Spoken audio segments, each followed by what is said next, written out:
anyone who's even asking the question around a coach, I want to celebrate them because that takes a lot. It's an act of courage to say, I need help. And to be able to acknowledge that is such a brave act. And so having that self-awareness needs to be celebrated, acknowledged.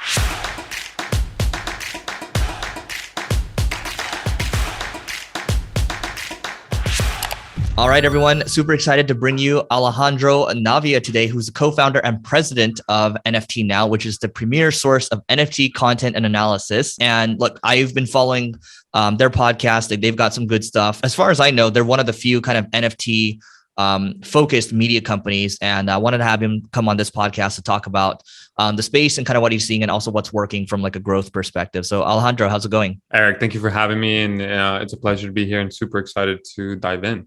Yeah, pleasure to have you, man. So tell us about your story a little bit and how it's led up to where you are now. It's an interesting question. I think my story is one, it's both an anomaly and an enigma. And I think I love that because I spent a lot of my 20s in the process of exploration and discovery. So I like, so many people are just so gung-ho about like really focused on one area or one something. They're really passionate about it. For me, it was really more about exploring my different passions and seeing where those things would lead us. But somehow my constant element has always been the intersection of storytelling and emerging tech. And so like I've always found myself in the media world or storytelling world or in the people-centric world, right?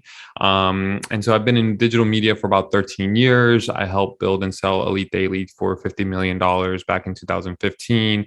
Then I was the youngest member of the content strategy and acquisitions team at Verizon and had some great successes in my history, but also some really great failures. A lot of learning experiences. I launched two companies with the co-founder that we didn't agree eye to eye. That was a lot of deep learning experiences on that front.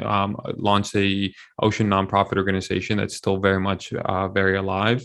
And I've been in the crypto space since 2014, where I bought my first Bitcoin. I've been in Ethereum from I think 2016 when Jesse Gershak introduced me to it with my friend Amanda Gutterman at Consensus. I got in at $7. We helped Amanda and Jesse stand up a lot of those spokes in terms of a branding and storytelling perspective, from Ethereal to the Enterprise Alliance and a few other companies that they were launching at the time. So it's been an incredible journey. And I've been doing a few things in aerospace, AI, serial entrepreneur. And then in 2020, I found myself burning out at the beginning of 2020, pre-COVID. And I took some time off. And 2 days before the pandemic hit, I quit my job. And I was like, whoa, what am I going to do? What's next? I didn't really have it. And I became an executive coach. And I really loved helping founders and high performers create freedom and fulfillment in their lives. And specifically through the areas of their work. Because a lot of times we as founders and entrepreneurs, we get lost in the work, right? We find achievement but not fulfillment. We have this elusiveness around what we need to accomplish next, that if we do that next thing, we'll feel fulfilled, et cetera, et cetera. So I wanted to help a lot of founders avoid the pitfalls that I went through and help them navigate a more well-balanced, conscious leadership-based journey while they're building amazing companies that are changing the world. And when the pandemic hit, I ended up moving to Jackson Hole on a whim with my wife. We sold everything in our apartment in Brooklyn, New York.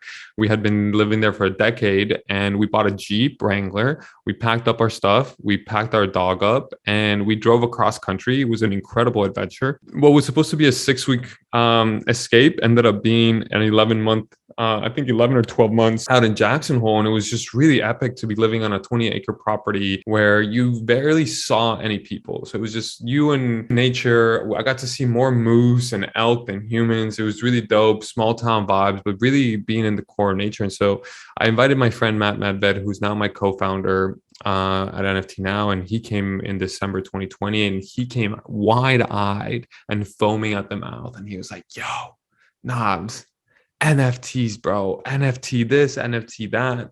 And I was just like, that's really interesting. Like, that's really dope. I'm still into coaching. I was doing my thing. I was heavily into mushrooms and psilocybin. So helping people really navigate that mental health conversation and seeing the power of that plant medicine. And so I was like, oh, that's really cool. That's really interesting, bro. Let me know how I can be of support. We've always been, sounding boards for one another.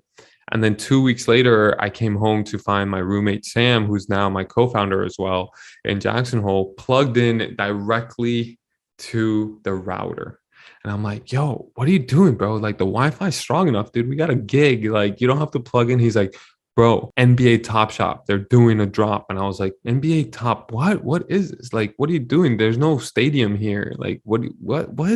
And he was just like, nah, man, digital, those cards, like collectible cards, like with basketball players. I'm like, yeah, what's up? He's like, the digital version. I'm like, what? That's a thing? And he's like, yeah, bro, NBA Top Shop. I'm like, what is that? And he goes, NFTs, bro, NFTs. And the moment he said that, he had that same look in that Matt had just 2 weeks prior. And so when I know that these two very highly respected people in my life that I really love and care for, who are very much in the forefront of culture, bring me something, it's either they're crazy or they're onto something. So I decided to lean onto they're onto something. And Matt started an Instagram account, I think a week later, which was NFT Now, and it started growing organically. And as much as we started doing research as to what NFTs were, things of that capacity, there wasn't anything in the space. Everything that we found was like either fragmented, broken, self-serving, or just straight up scams. Like there wasn't a trusted, objective voice that can help you onboard yourself to the NFT space. And so, being the serial entrepreneurs that we are, and being in the media space for so long, we saw this as a responsibility, not an opportunity. We saw this as a responsibility for us to create a media platform that helps onboard people to NFTs. I love that. And so I do want to come back to exec coaching. I want to talk about psilocybin as well. And I do want to talk about Jackson Hole too. There's a lot of things here. But being that this is a marketing related podcast, I guess my first question would be, looking at your guests, right? You've had Reese Witherspoon, you've had Gary Vee, you've had a lot of these influential people on the pod. And I guess my question would be, you guys have been doing NFT Now for a little bit now. What does the reach look like? And I guess I'll start there first. Yeah, man. I think we've been doing NFT now for over a year. We're an omni-channel media company. So what does that mean is that we have multiple different pipelines of content. We do editorial, audio, podcast, Twitter spaces, original video, social video, IRL events, and URL events. So we're really a multimedia company when you think about it from the perspective of that angle. I think our reach, really our network effect, is really across all these different platforms. And we can find a lot of our audience and our community comes through us in a very organic way. We have $0 ad spend on our customer acquisition costs. So everything that we've built out so far, I think we have a network of over 700,000 people in reach. For a year-old company, that's really, really solid. And we just really speak to the voice of the individuals who are curious. So we really cater to two demographics that are really important, and as to why our success comes down to the tourist and the purist in the space. So we navigate this world where we kind of bridge these two together. And the tourists in this space are looking for example, like the NFT 101. What's an NFT? How do I buy one? How do I get one? What's a Bored Ape, right? Like, why is Reese Witherspoon interested in this? Well, like, why does Gary Vee keep saying VeeFriends is going to be like the project, right? Like, these are the questions that people are like, yo, I've seen it. I've seen the headlines. I'm very interested. I'm kind of curious. And I like to get involved, right? That's one area of our segment. And then the other area that we cater to from a marketing perspective is the purists in the space. These are the ones that are like, quote unquote, navigating OpenSea on a daily basis. They're on Nansen, IC tools. They're, they know the lingo, the GMs, the WAGMIs, the GMIs, the full capacity on Twitter every day, the Twitter space crew, the ones that are looking for the alpha, the whitelist, the ones that are really navigating the space from a day-to-day basis. And we cater to them through multiple areas, right? We do deep dive guides. We give them alpha. We share their projects, and we also highlight the individuals who are at the core of the community onto the mainstream platforms, right? And so that brings them into light. That gives them a breath of fresh air, and we educate both. So I think our mission is to empower the creators of culture and bring NFTs from niche to mainstream, and that's how we do it. Got it. We've talked about on this podcast where like you look at Morning Brew, the newsletter. So what they do now is they have like a creator, they're basically helping creators grow, right? And like, hey, we'll handle all the back office stuff. You guys just create. HubSpot yesterday, they're actually helping podcast creators, right? Like adding them to the network and helping them grow that way. Shopify just launched something where it's like they're helping creators like create these like quick pages, right? So everything's like creator/media related. And I think Bill Gates in the early 90s said like every company's going to become a media company, right? And so I think a lot of people listening to this are like, shit, like I want to become a media company. So what do you think's contributed the most to your guys' growth? Because 700K followers across the board, and your reach, I'm assuming, is even higher than that. But like 700K is really impressive. So what do you think was like one of the core drivers there? I think one of the core drivers is authenticity and trust. I think that that's really becoming really powerful in a space full of noise, right? Like if you look at NFT Now, we don't shill any project. We don't really promote anything that we don't personally align with. We do a lot of deep research before we hit publish. We really put our community at the core of everything that we do, right?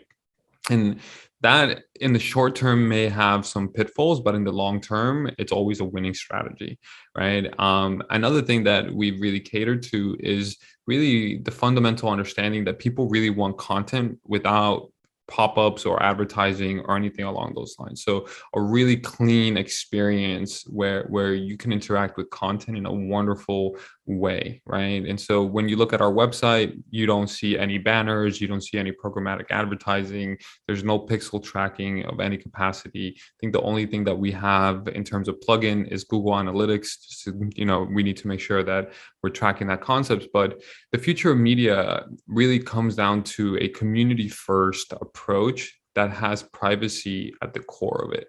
And it's such an intimate relationship with content because like information diets are so critically important, right? Like we base all of our most of our decisions, whether conscious or unconscious decision making, based on the content that we consume.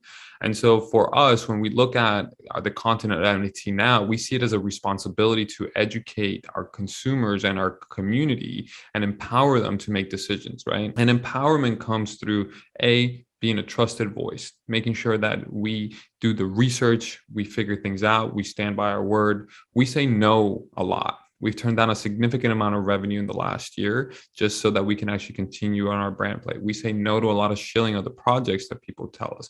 We say what we say yes to has gone through a very refined process and filtering concept. And then authenticity, man. I think authenticity is really a powerful tool that very few people have actually leveraged. Everybody talks about it, but very few brands actually bring it forward to the forefront. And NFT Now is not about us. It's about the community, right? We're here to highlight the creators. We're here to highlight the artists, the platforms, the builders, right? That's what it really is. It's a voice for the community. So I always say NFT Now is not about us, but it is through us, right? And so we are that megaphone and that platform that authentically, promotes and amplifies what the community is doing.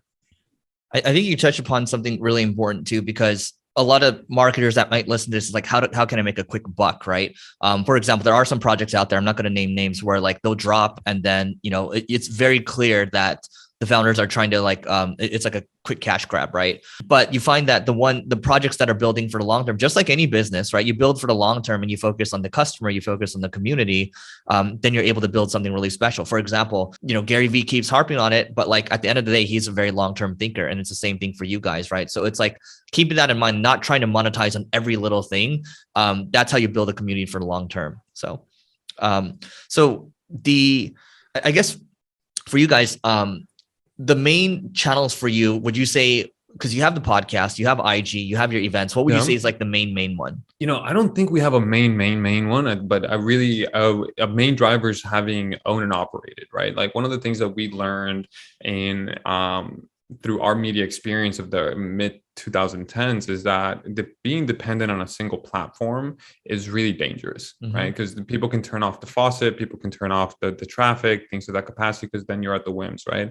And I think I'm learning this from actually confounded by David Perel and Rite of Passage. He says, like, if you own your domain, if you own your email list, like no one can deplatform you, right? And that's really the powerful tool. So I think the .com is an incredibly powerful tool for our editorial. Our newsletter is really strong as well. Our podcast is really strong as well. We leverage the Twitter and we leverage Instagram appropriately, but we're not dependent on them, right? Like we're meeting our audience where they're at and our community where they're at and helping them, bringing them to where we need them to go. So I think that's really an interesting question, actually, because we're not dependent on any particular one, but what we really drive to is to make sure that we bring as much value to our community as possible, wherever they may be. So if they visit us on our.com or through our newsletter or through our podcast, we want to make sure that our content is the most premium experience that they have, regardless of where they get it from. That's a smart experience share there, because you can't rely on any channel. I mean, even with the .com, Google can ban you, right? And the traffic's gone. So it's like the email list, SMS, all those things, whatever you can control, you make the most of those while you still have the reach. So that's great.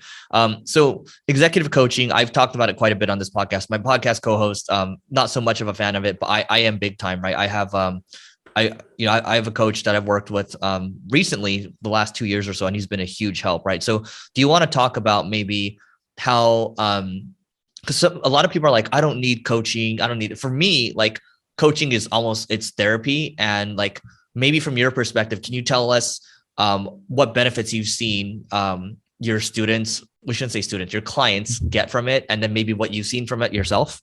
Thank you so much for highlighting that. This is an area that I'm incredibly passionate about. And I think I've been coaching even before I called myself a coach. But one of the things I want to first highlight is that I don't have clients. What I have is partners, right? These individuals are incredibly high performing people who are always going to be looking at ways so that they can improve themselves, right? Like, how do I get that edge? How do I optimize? What's the 1% that I can improve that's going to get me a 30, 50% outcome better down the road? And so it's really an investment in yourself, right? Like when you have a coach, you getting the exclusionary point of view. Right. So it's the way I can give you this is like the human brain is wired to not see your nose. When you look forward, you can't see your nose, but you know it's there, right? Like, you know it's there, but you can't look at it unless you cross your eyes, right? Like we never see, when we look out, we can't see our nose. So think about it from that perspective. Life is that way. You are the nose of your life. You know, it's there, but sometimes you don't really see everything that you need to be seeing, right? So, and a coach, what does is really powerful is that it brings you empowering questions and empowers you to make powerful decisions that you would otherwise not be accessible to, or B, not been kind of like hesitating around. And I always say that coaching is it's one of the most intimate relationships, because you have to be 100% open and 100% vulnerable in that container. And a coach has to be there to take a stand for you. Right? Your coach should not be people pleasing you, should not be telling you yes. Your coach should be there to hold a stand for your highest and best self and focus on the outcomes that you really truly want. I always say that the coach is there as a mirror to what the client really wants to accomplish or fulfill in their lives. And the client is always in charge, right? And as a coach, we're there to be that driver, that polisher, that shape up, that person in that corner that can be the stand and be the most committed person to your growth. And that's really what is so powerful about it. It's incredibly an emotional relationship that allows you to be seen, to be witnessed, to be challenged, to be held accountable. You know, a lot of us in the high performance world, founders, we are accountable to ourselves. That's it, right? A lot of us don't really have bosses. Like, I think like most of us don't even answer to our investors, right? Like, that's really what it is. It's like, yo, this is my business. You want to be part of it. And that's great mentality. But like, how do you hold yourself accountable, and how do you deal with your quote unquote shit by moving forward? So I always say that coaching is completely different than therapy. It could be as a form of therapy. It can be really powerful, but coaching focuses on moving forward, while therapy can actually help you just make sense of the past. Yeah, I think for me, it's been kind of a combination of the two. I do agree. Like a really good coach knows how to ask questions, doesn't necessarily tell you what to do. That's the biggest thing, right? Because I've had quote unquote coaches long time ago where it's like they're just giving you a list and they're giving you a template. That's not necessarily, that's more of like an educator, right? At the end of the day. Yeah, it's an advisor. That's a teacher, right? Like a coach.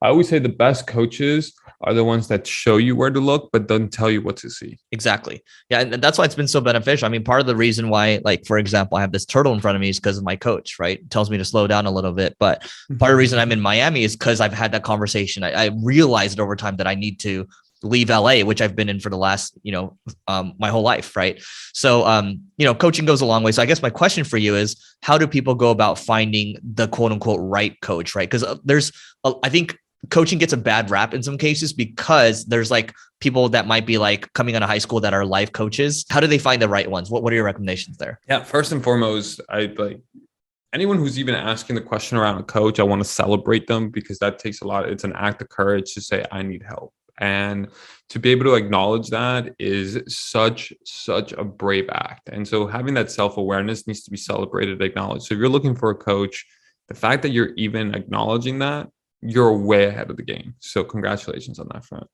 And you're right, man. The like coaching has become this new quote unquote on vogue situation where like young people or not young people, but I said like whatever it is, I celebrate that. What I celebrate is the fact that there are people out in the world trying to make the world a better place, one individual at a time. Yes.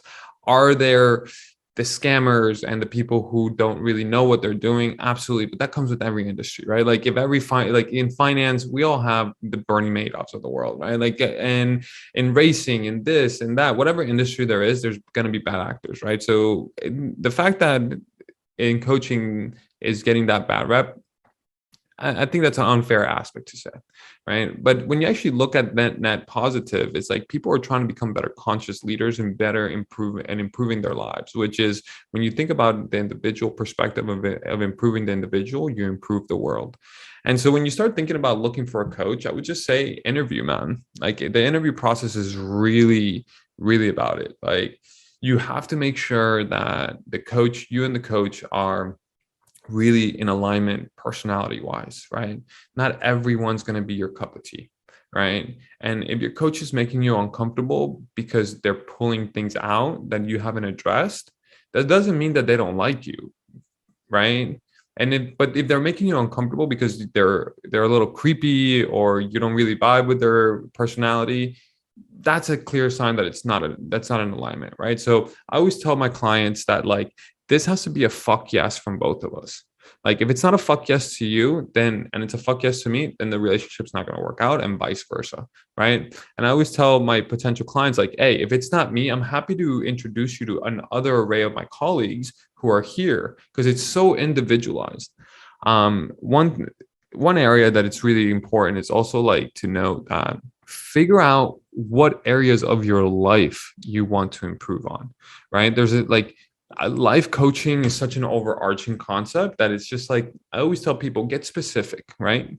Niches equals riches. There's going to be a lot of high performing coaches that are great at executive coaching, for example. Amazing. There's a great coaches that do fundraising coaching. There's a lot of great people who do just like high performance coaching for betterment and structure and systems in place, right? So know what you're looking for in what specific area and find that coach who's been mastering it in depth, right? And remember that coaching is not just about that one area that you want to improve on. Your coach has to be able to address the whole person, right? Like if you're having a rough day with your relationship that's affecting your performance, your coach should be able to be there for you to address that area. Even if it's not necessarily the area of expertise, they should be able to hold space.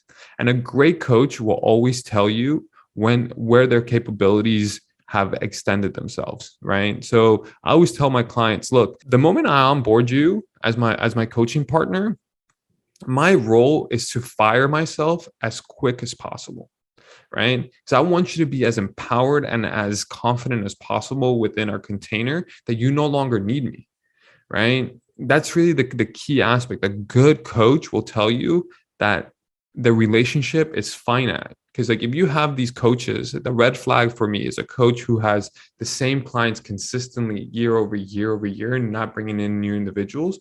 That's really something that's a red flag. Unless, of course, you're already at a high performance level, like the Tony Robbins of the space, or the Stevens of the world, like that are really just so fine-tuned, really, really well fine-tuned that clients are just like, yo, I can keep going with this guy. And they themselves, the coaches, are out coaching themselves. So from that perspective, I always say that. And I always recommend asking for referrals, asking coaches like, hey, let me speak to some of your clients. How can I do this?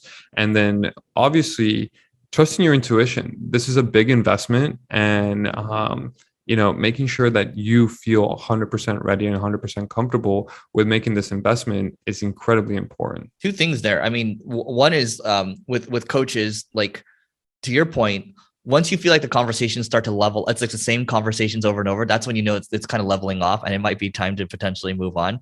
And then the other thing is in business, let's say, for example, you're looking to talk to lawyers, you have tax lawyers, you have corporate lawyers, you have employment lawyers, right? There's like all types of specialties. So I think that's huge as well. I do want to talk about one more thing real quick. Actually, two more things. Your move to Jackson Hole, and now are you splitting time with Jackson Hole and Miami right now? Is that how it works? Yeah, I am. Okay. So talk about that real quick, because I think like for me moving from LA, like my plan now is to be bi-coastal, right? Doing Miami and LA. And I think we're seeing a lot of this kind of hybrid situation. So can you talk about kind of your move to Jackson Hole and kind of why you decided to potentially split time? Oh man, I could tell you that right now. So my move to Jackson Hole was out of a whim. I trusted it. I think it was just like seeking for adventure, and I've always wanted to really live out in the mountains. And the reason why I keep spending time back and forth with Jackson Hole is because something to note here is that I have an incredibly strong relationship with God. My faith is at the core of everything that I do. Like I put God first and everything. And when I'm in Jackson Hole, I feel so close to God. Like I can't even explain it to you. And I don't mean this in a religious way. Like it's non-dogmatic. Some people call it Yahweh. Some people call it, source, the universe, whatever it is. It's just that greater force that goes beyond us. That's where I feel the most Do you powerful. feel calmer there? It's not calmer. I feel more expansive. I can think clearly. I can feel. I can navigate, right? And I think that that's my sanctuary. And I feel like everyone should have a sanctuary, whether it's a room in their house or a place in a favorite city. Like Jackson Hole for me is just such a powerful concept. Dude, I've lived in over 15 countries across different continents. I've lived in Hong Kong. I've lived in Ibiza. I've lived in Europe. I've lived in South America. I've lived in New York, Florida, like, you name it, even Boston. But coming back to Jackson Hole, there's just really something magical there. And I really love the freedom that Wyoming has, man. Like the expansiveness of landscapes is really powerful. It's really great for crypto. Actually, NFT Now and our DAO are based out of Wyoming. Their laws are really powerful around that. And it just aligns with my values. Like a lot of the things that Jackson Hole has aligns with my personal values and the type of life that I want to live.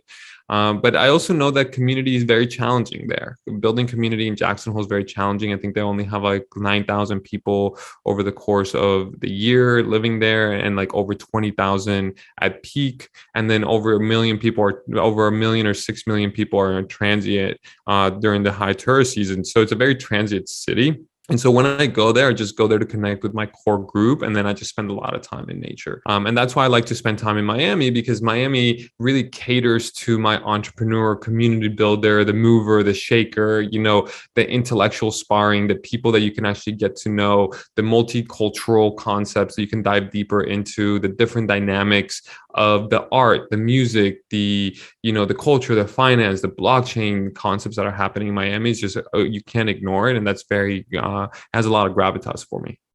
Got it. So what does it look like for you? Like the split now, you think, is it going to be like 75% Miami, 25 Wyoming, or? Yeah, that's how the current split is, right?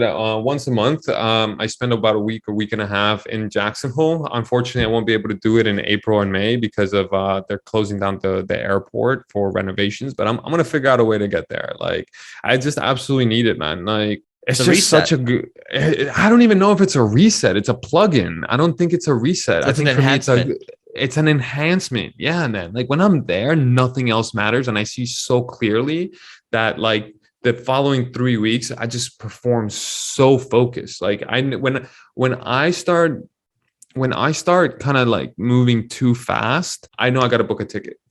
It's like, yo, gotta go. Boom. Right. It's like your turtle on the desk is my Jackson Hole. Right. Like, and this is why, like, I'm reminded, like, you guys see my eagle. And actually, if I may, I actually got a tattoo of Jackson Hole. Oh, what? Yeah, like I have a huge tattoo. That's how important Jackson Hole has become in my life. Like, it's just like, I can't wait to, I want to build something there, and I want to build my life by having a full presence in that city, man. I got to go with you next time. I think everyone needs to find their own Jackson Hole.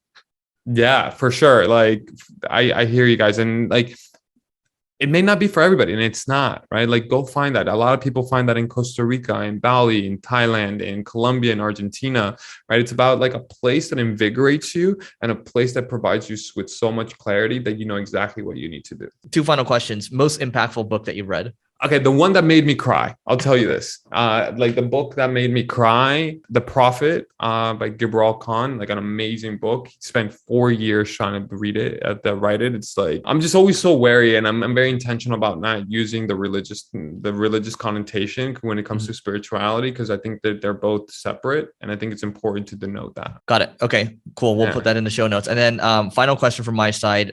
Most impactful tool that you've added in the last 12 months. So it can be like an Aura ring or anything. I onboarded the coach that I've always wanted to. So I invested in my own coach, but I like a really powerful coach that I speaks my language, speaks to the note, understands where I'm going and where I need to be.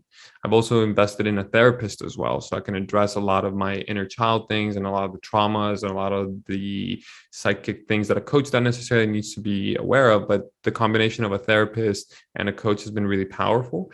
And the other thing that I have integrated that it's a really powerful tool in my life has been authentic communication with my wife, right?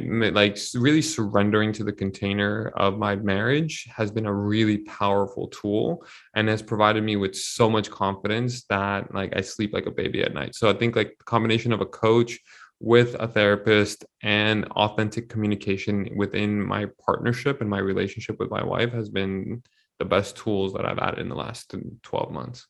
All right, guys, tweet at me if you want me to have Alejandro back on this to go deep on all these other things that he's talking about. Cause I definitely want to go deeper, but Alejandro, this has been great. What's the best way for people to find you online? Just on Twitter at Luis A. Navia. Hit me up. DMs are always open. Go on my website, alejandronavia.org. Send me an email. I try to respond to most of them. If I don't, please annoy me. Like a following app is an act of service, I always say. All right, Alejandro, thanks so much for doing this. Thanks, Eric. Appreciate you, brother.